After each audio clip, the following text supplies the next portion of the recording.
কেউ ঠেকাতে পারবে না। এখন ক্ষমতা আপনার,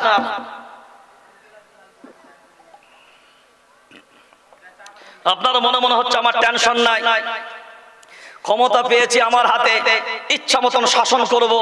বাবা বন্ধু, আমার রবের সামনে নেড়াকে বেলতলায় যেতেই হবে। কথা বলে না, নেড়াকে বেলতলায়, জোরে বলেন। হ্যাঁ, বুক ফুলিয়ে একটা কথা মাথায় রেখে দেবেন, तेरे साथ तेरा रब नहीं मगर मेरे साथ मेरा। अरे यार तकदीर ठोक कर मिला आप लोगों को, जरा जोर से बोलो ना। तेरे साथ तेरा रब नहीं मगर मेरे साथ मेरा मेरा रब है। हाँ मुसलमान অতটা কাপুরুষ নয়, এ সিংহের সন্তান। কেউ যদি এ কথা মনে ভুলে যায় যে ভারতবর্ষের জমিনে বুঝি স্বাধীনতা সংগ্রামের সময় ব্রিটিশদেরকে শাসনকারী ছিল যারা, মাহমুদুল হাসান দেওবন্দি, কাসিম নানুতুবি রহমাতুল্লাহ আলাইহি, হুসাইন আহমদ মাদানী রহমাতুল্লাহ আলাইহি, উবাইদুল্লাহ সিন্ধি রহমাতুল্লাহ আলাইহি, আতাউল্লাহ বুখারী রহমাতুল্লাহ আলাইহি, সেই বাঘগুলি বুঝি ভারতবর্ষের জমিনে নাই। ওই জন্য পুরো জঙ্গল ফাঁকা। এই জন্য আমরা বীরের বাচ্চার মতন নিজের ইচ্ছা মতন শাসন চালাবো। শুনে রেখে দেন, পরিষ্কার পরিচ্ছন্ন ভাষায় বলছি, সিংহগুলো নাই, বাঘগুলো নাই জঙ্গলে, ঠিক কথা, কিন্তু বাঘের বাচ্চাগুলো বেঁচে আছে এখনো। ভাই, বাঘের বাচ্চাগুলো, বাঘের বাচ্চাগুলো। আর ধারি সাপের বিষের থেকে ওই ছানা সাপের বিষ অনেক বেশি। কি ধারি সাপের বিষের থেকে? হ্যাঁ, আর ওর থেকে বাঁচাটাও কঠিন। ধারি সাপ থেকে বাঁচা সহজ, কারণ ধারি সাপ ও জুতোর ভেতরে ঢুকতে পারবে। আর বাচ্চাগুলো, তাহলে আপনি জুতোর ভেতরে ঢুকে বসে আছে, চুপ করে বুঝতে পারলেন না, পা গলিয়ে দিলেন, মাল চালিয়ে দিলেন। সাবধান, মুখে লাগাম টানুন। ভাববেন না এ কথা যে নিরাপত্তা রক্ষী সব বাঁচিয়ে দেবে। নিরাপত্তা দিয়ে যদি সব বাঁচানো সম্ভব হতো, রাজীব গান্ধীর নিরাপত্তা কি কম ছিল? ইন্দিরা গান্ধীর নিরাপত্তা কি কম ছিল? কথা বলে না, কম ছিল? নিরাপত্তা দিয়ে কাউকে বাঁচানো যাবে না। বাঁচানোর মালিকের নাম, বাঁচানোর মালিকের নাম إن ينصركم الله فلا غالب لكم وإن يخذلكم فمن ذا الذي ينصركم من بعده وعلى الله فليتوكل المؤمنون। একমাত্র হিফাজতকারী হলেন আল্লাহ। আল্লাহ বলেন, আমি যাকে হিফাজতের দায়িত্ব নেব, সারা পৃথিবীর সব শক্তি যদি ঐক্যবদ্ধভাবে রুখে দাঁড়ায়, আল্লাহর ইহসান, সারা পৃথিবীর তাগুত শক্তি ইসরাইল, সারা পৃথিবীর চতুর্থ নম্বর সিনা প্রবাদ নিয়ে বসে আছে যে ইসরায়েলের শক্তি, সেই ইসরায়েল এবং সারা পৃথিবীর দাদাবাবু আমেরিকা পূর্ণাঙ্গ সাপোর্ট দিয়ে যে ইসরায়েলকে মাথাচাড়া দেবার সুযোগ করে দিয়েছে, আল্লাহর ইহসান। এমন করে রাশিয়া, সব শয়তানগুলো এক জায়গায়। আল্লাহর নবী আগেই বলেছেন, আল কুফরু মিল্লাতুন ওয়াহিদা, পৃথিবীর বেঈমানগুলো ইউনাইটেড হবে, কিন্তু যাদের ইউনাইটেড হবার কথা, যাদের রব এক, যাদের কিতাব এক, যাদের ধর্ম এক, যাদের নীতি এক, যাদের আদর্শ এক, যারা জাতি এক, যারা উম্মত এক, যাদের কালিমা এক, যাদের কিবলা এক, যাদের কিতাব এক, এই জাতি খণ্ড বিখণ্ড হবে। যাদের এক হবার কথা, জোরে বলেন। নবী বললেন, আল কুফরু মিল্লাতুন ওয়াহিদা, পৃথিবীর বেঈমানগুলো ইউনাইটেড। দেখেন, ইহুদি খ্রিস্টান আলাদা আলাদা ধর্ম, কিন্তু ইসলামকে শেষ করার জন্য সবাই এক না আলাদা? জোরে বলেন। এইটা আমাদের মেমোরিতে ঢোকে না। এইটা যদি আমাদের মেমোরিতে ঢুকে যেত, দিনাজপুরবাসী আপনাদের পায়ে ধরে বলে যায়, আরে এরপরেও তো দলাদলি বন্ধ করো। 40 কোটি ভারতবর্ষে মুসলমান থাকার পরেও তুমি তোমার রবের ঘর ঠেকাতে পারো না। কত কোটি? কথা বলেন না কেন? পারোনি কেন? তোমার নিজের অহংকার তোমাকে শেষ করেছে। সব দল, তবলিগি, ফুরফুরা, দেওবন্দি, বেরেলি, হানফি, শাফি, মালিকি, হাম্বলি, কাদরিয়া, চিশতিয়া, নকশবন্দিয়া, মুজাদ্দিদিয়া, মু'তাজিলা, খাওয়ারিজ, নাজ্জারিয়া, জাবারিয়া, মুশাব্বিয়া, নাজিয়া, আজানগাছি, জামাত ইসলাম, আহলে হাদিস, পিয়ারডাঙ্গা, অমুকডাঙ্গা, তমুকডাঙ্গা, এ পার্টি, সে পার্টি, শীতল পার্টি, চাটাই পার্টি, মাদুর পার্টি, কত দল করবি রে?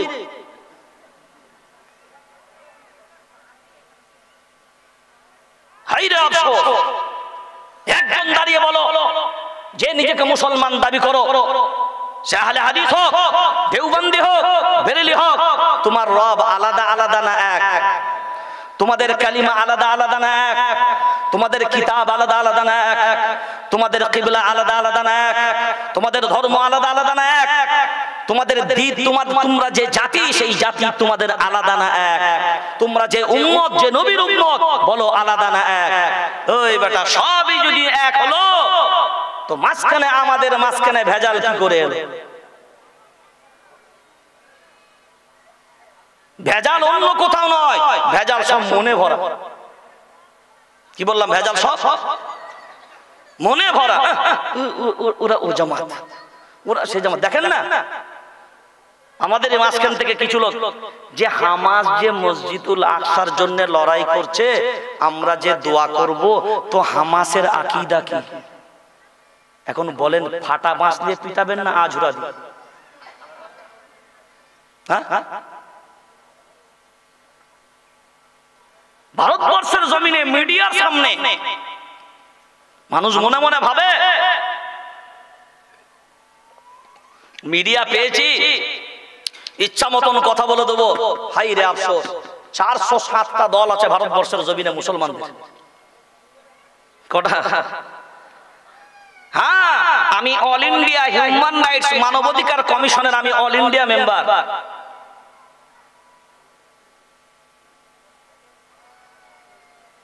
এ ভারতবর্ষের আইন, ভারতবর্ষের যে সংবিধান, সংবিধানের আমি একজন ছাত্র।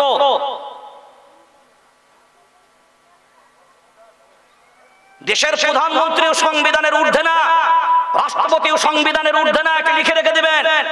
কিন্তু যে সংবিধানের বসে আপনি এখানে বুক ফুলিয়ে বলবেন এ দেশ আমারা হ্যায়, এ দেশ আমারা হ্যায়, এই টুপি নিয়ে দাঁড়িয়ে নিয়ে আমি বেঁচে থাকবো, সংবিধান অধিকার দিয়েছে। অধিকার তো সংবিধান দিয়েছে, কিন্তু 2024 এ জালিম যদি ক্ষমতায় আসে, সংবিধানের জেরক্স ডুপ্লিকেট কপি রেডি হয়ে গেছে।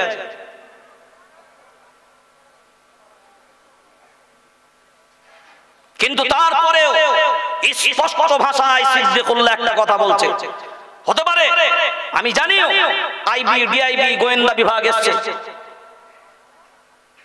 তারা বিভিন্ন ভাবে তাদের অ্যাঙ্গেল থেকে রেকর্ড করছে, কারণ আমি এসছি মানে তারা আসবে।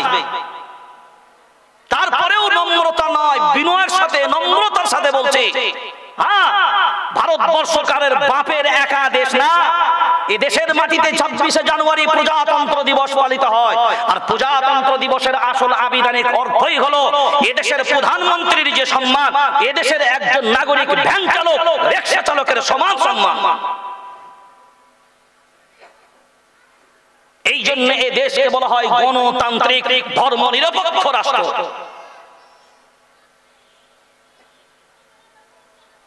আপনি যদি দেশের শাসক হওয়ার পরে আপনার নজর যদি এমন হয়, হ্যাঁ, নিগাহে কहीं और निशाना कहीं और, भाइयों बहना, भाइयों बहना,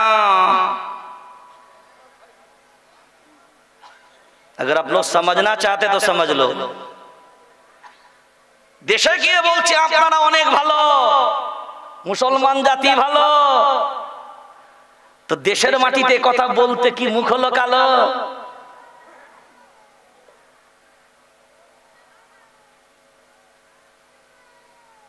একটা জিনিস স্পষ্ট ভাবে শুনে রেখে দেন, যদি আমার জাতির ভিতরে, আমাদের ভিতরে নিজেরা যদি গাদ্দার না হতাম, সারা পৃথিবীর মানচিত্রে যেভাবে ইসলাম ওয়ালারা, কোরআন ওয়ালারা মাথা উঁচু করেছিল, আর সেইভাবেই মাথা উঁচু করে থাকবে যারা ঈমান ওয়ালা হবে। লা তাযালু তাইফাতুম মিন উম্মতি ইয়াকাতিলুনা আলাল হক যাহিরিনা ইলা ইয়াউমিল কিয়ামা।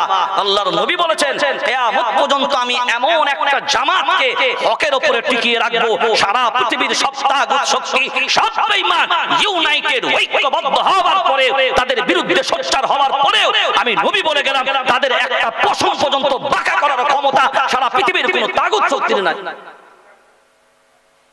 সেইগুলো কারা হবে? যারা বিবিকে নিয়ে বন্ধন লোন আনাবে। সুবহানাল্লাহ। তারা কারা হবে? আজান শোনার পরে বিড়ি টানতে টানতে মসজিদের পাশ দিয়ে যাবে। সুবহানাল্লাহ। তারা কারা হবে? এই জলসায় আসবে, বিবিকে আর মেয়েকে মেলাতে ছেড়ে দিয়ে বলে তোরা ওইদিকে খেলা কর, আমি এইদিকে একটু দোয়া চেয়ে আসি। মানে দুটোকে মিস করিয়ে একটা সামঞ্জস্য রাখতে চাচ্ছে। বলেন কুল ইয়া আইয়ুহাল কাফিরুন লা আ'বুদু মা তা'বুদুন। তোমার সাথে কোনোদিন আপোষ হতে পারে, কোরআনের সাথে আপোষ হতে পারে, তোমার নীতির সাথে আপোষ হতে পারে না। এরপর যারা আপোষ করবে তারা কারা? ভেবে নাও তারাই হলো ভেজাল যুক্ত মুনাফিক। তারা কারা? তারা কারা?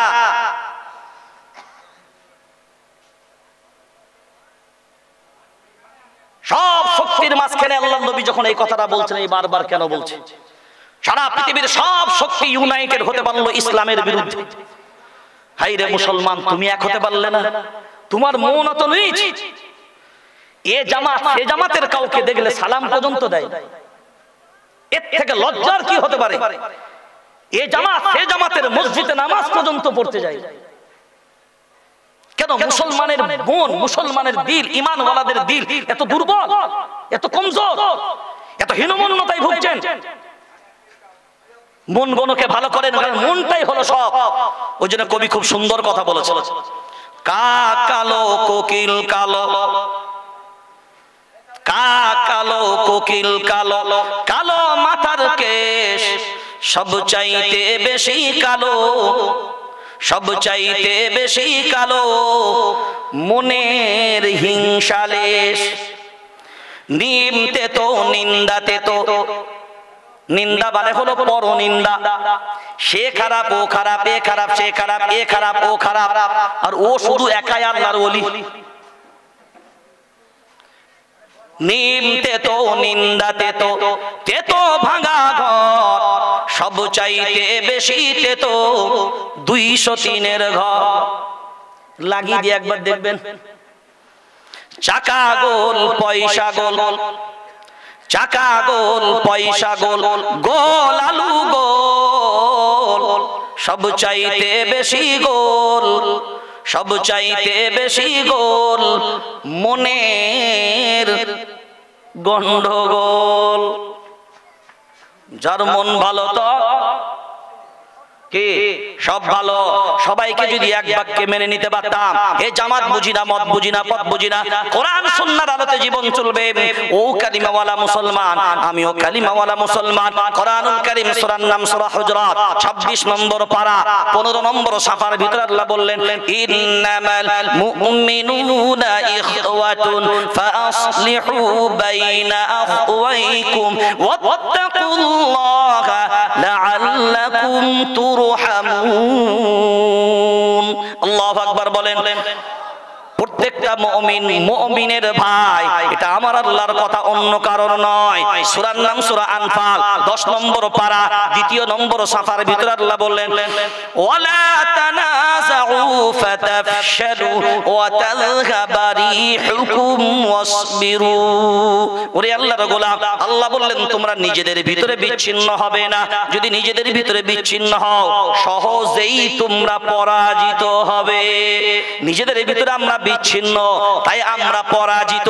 20 কোটি জনসংখ্যা মুসলমান ভারতবর্ষের জমিনে হতে পারে, এ মত সে মত, দলাদলি করে আমরা শেষ। ওই আল্লাহর গোলাম, টেনশন লিবার কোনো জায়গা নাই।